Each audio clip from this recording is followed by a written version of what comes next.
Bonjour, Christophe Gava, commissaire divisionnaire honoraire, puisque je suis parti à la retraite au mois de janvier 2025. Policier en service d'investigation pendant 38 ans. J'ai commencé ma carrière en 1988 et j'ai traversé un peu toute la France, puisque j'ai eu le bonheur de travailler à Paris, à Lyon, à Annecy, à Cannes, à Perpignan, à Grenoble, en Guyane, et j'ai terminé ma carrière en Guadeloupe comme directeur territorial de la police nationale, avec un passage auparavant comme chef de la brigade de répression du banditisme à Marseille.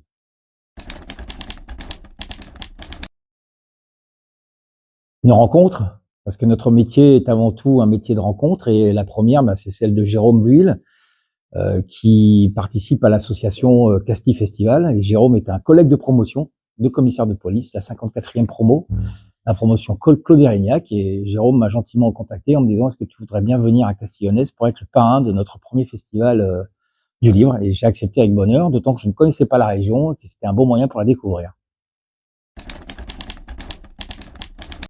Alors d'abord, je dois dire qu'il y a une vraie passion. Il y a une passion de l'écriture depuis toujours, et une passion de la lecture aussi. Je suis un grand lecteur.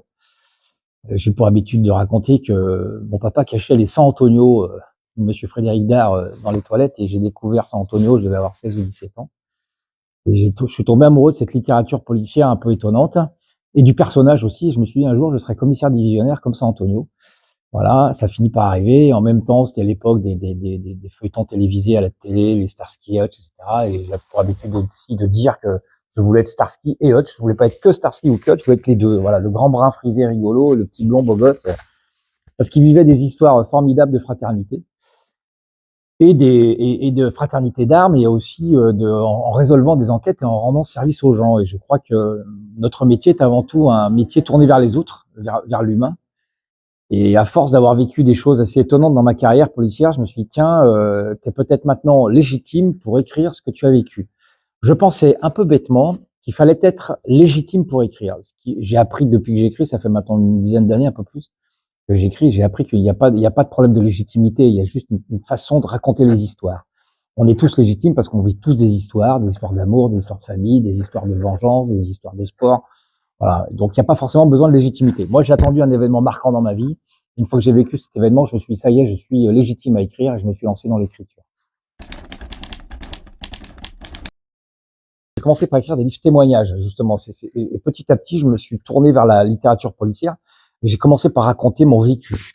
J'ai écrit un premier livre qui s'appelle 96 heures, un commissaire en garde à vue. C'est l'affaire traumatisante que j'ai vécue, puisque j'ai eu le malheur. Et en même temps, aujourd'hui, c'est quelque chose qui a été fondamental dans ma trajectoire. J'ai vécu 4 jours de garde à vue, 4 mois de suspension, 7 ans de mise en examen et 3 relax. Donc ça va, vous avez affaire à un policier honnête et intègre. Mais c'est quelque chose qui m'a marqué, parce que c'est 4 jours de garde à vue. C'est mon premier livre, il s'appelle 96 heures, un commissaire en garde à vue. Mon ami Olivier Marchal, qui est jamais très loin derrière moi, qui me surveille, on a fait un film qui s'appelle Borderline à la télévision, et Borderline qui a eu un succès assez étonnant, et qui a gagné plusieurs prix d'ailleurs, le prix du Festival de La Rochelle, le prix du meilleur polar à Cognac, etc. Donc j'ai découvert aussi l'univers de la télé. Et donc à partir de là, Olivier m'a dit, tu sais, ce qui serait bien, c'est que tu te détaches de moi, c'est-à-dire que tu fasses pas forcément du Marshall, mais que tu commences à faire un peu du Gava. Et c'est pour ça que je me suis dit, tiens, je vais tenter d'écrire pour le prix du Quai des Orfèvres. Je connaissais le prix, mais je ne savais pas comment y participer. Donc je rappelle que le prix du Quai des Orfèvres est un prix ouvert à tout le monde. Il n'est pas uniquement consacré, contrairement à ce qu'on pourrait penser, aux policiers qui écrivent. Non, c'est un prix qui est ouvert à tout le monde, parce que c'est un manuscrit anonyme que vous envoyez. Après, effectivement, il faut respecter la procédure pénale, il faut respecter les grades, il faut être plus proche de la réalité policière. Forcément, nous, policiers, auteurs, on est un petit peu aidés, parce que généralement, on se trompe pas. Donc j'ai écrit un premier livre qui s'appelle 4 canailles, un roman avec lequel j'ai effectivement été lauréat du prix du Quai des Orfèvres en 2021. Et j'ai créé 3 personnages récurrents que j'ai remis après dans Endorphine et dans Héritage. Et ces 3 personnages-là sont un commandant de police de la brigade criminelle de Marseille, un jeune capitaine de police de la brigade criminelle de Marseille, et une femme au caractère bien trempé de la brigade de répression du banditisme de Marseille. Et il se trouve que quand je suis chef de la BRB de Marseille, je vis des choses assez étonnantes qui me surprennent, malgré mon ancienneté dans la police. J'ai déjà 34 ou 36 ans de carrière, et je vis des choses absolument dingues, ce qui démontre aussi l'évolution et de la société et de la délinquance. Et la délinquance marseillaise à ce moment-là, c'est l'année un peu tragique, hein, où il y a 46 ou 47 règlements de compte en un an à Marseille. Et la BRB va être chargée de monter des dossiers d'associations de malfaiteurs pour essayer de faire tomber les équipes avant qu'elles montent c'est une expression policière, avant qu'elles montent à l'assassinat. Et il y a une particularité dans ces affaires-là, c'est qu'il y a des petits jeunes qui viennent de province, qui sont recrutés par TikTok et qui viennent faire ce qu'on appelle les choufs devant les cités.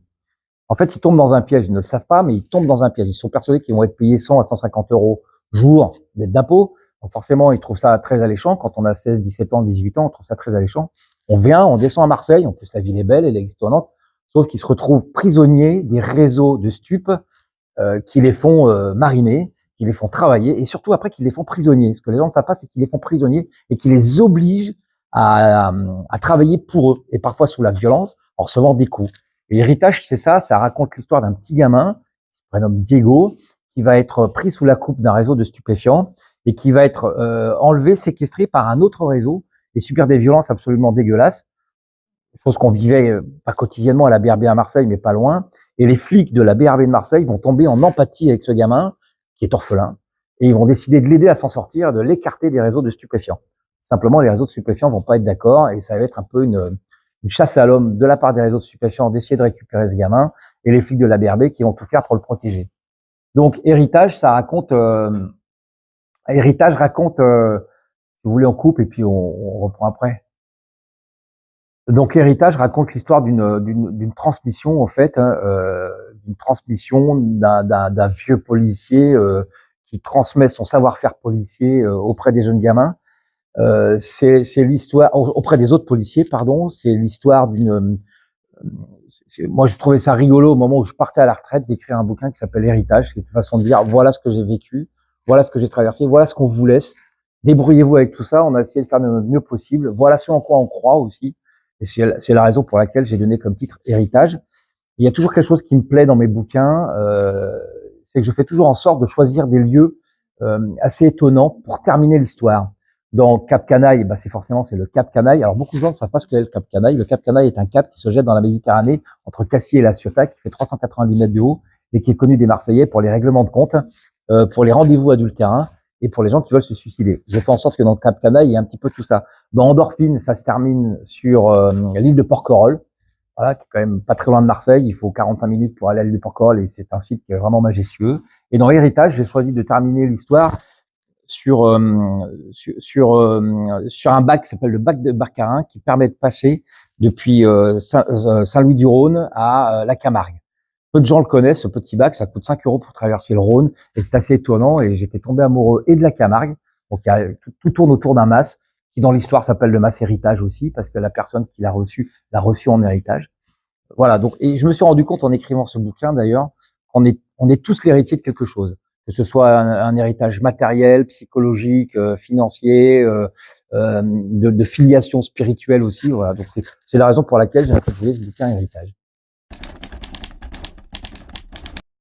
2-3 projets avec Olivier que je remercie, et puis je suis en train d'écrire un bouquin, le 7e, où il va être question beaucoup des femmes et du rôle des femmes dans notre société. Alors bien sûr, ça va être un polar, mais ça va pas être que les femmes policiers. Il va y avoir une femme magistrate qui va prendre beaucoup de place, et surtout des femmes voyous aussi, parce que il y en a.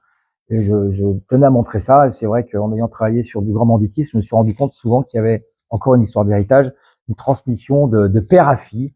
Et voilà, c'est ce que je vais essayer de raconter dans mon prochain bouquin. Je suis ravi d'être à Castillonnès et de découvrir ce charmant petit village. Comme je le disais ce matin à mon ami Jérôme, ça nous permet aussi de sortir de notre quotidien et de venir visiter la France. Aujourd'hui, je suis chez vous à Castillonnès, la semaine prochaine, je suis à Libourne. Enfin, c'est un véritable. Je pense que on fait ce métier-là, policier, parce qu'on aime les gens et qu'on va à la rencontre. Et il y a une phrase que j'aime bien dire. Au final, c'est qu'on est riche que de ses rencontres. On peut avoir vécu les plus belles aventures du monde, les plus dangereuses, les plus folles, etc. Au final, on se souvient de quoi? On se souvient de nos rencontres, et ce sont nos rencontres qui nous enrichissent. Et je trouve qu'en continuant en écrivant aujourd'hui, je continue à aller à la rencontre des gens pour leur faire partager modestement notre expérience de policier. Merci à Castillonnès.